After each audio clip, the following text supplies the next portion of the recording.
திராட்சையை பொறுத்த வரைக்கும் பூவை கிள்ளினால்தான் திராட்சையில் மகசூல் அதிகரிக்கும். நாம் என்ன நினைப்போம், மொட்டு வந்தாச்சு இனிமேல் சீக்கிரமாக காய் காய்த்து பழம் பழுக்கும் அப்படின்னு நினைப்போம். ஆனால் அதுதான் தப்பு. சின்ன சின்னதாக பக்க கிளைகளில் வரக்கூடிய சின்ன சின்ன மொட்டுகளை எல்லாம் பார்த்ததுமே கிள்ளிடணும்.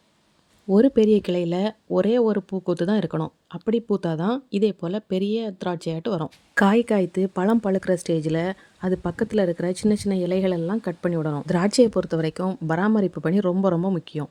இப்போது இந்த கிளைகள் ரொம்பவே ஹைட்டான இருந்ததில் நான் அதை ரொம்ப தாழ்வானதாக வச்சு இப்போ இதில் ட்ரிம் பண்ண போகிறேன்.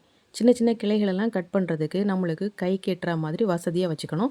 அதுக்கேற்ற மாதிரி பந்தல் அமைப்பும் பண்ணிக்கணும். இப்போது நம்ம பார்க்குற இந்த சின்ன பூக்களை இப்போவே அப்படியே விட்டோன்னா பெரிய பூக்கள் வராமலே போயிடும். அதனால் கவாத்து பண்ணுறதுக்கு முன்னாடி இந்த மாதிரி சின்ன சின்ன பூக்களை எல்லாம் கிள்ளி வளர்த்தா மகசூல் நிறையாவே இருக்கும். திராட்சை வளர்ப்பு குறித்த தகவலுக்கு மறக்காமல் ஃபாலோ பண்ணிக்கோங்க.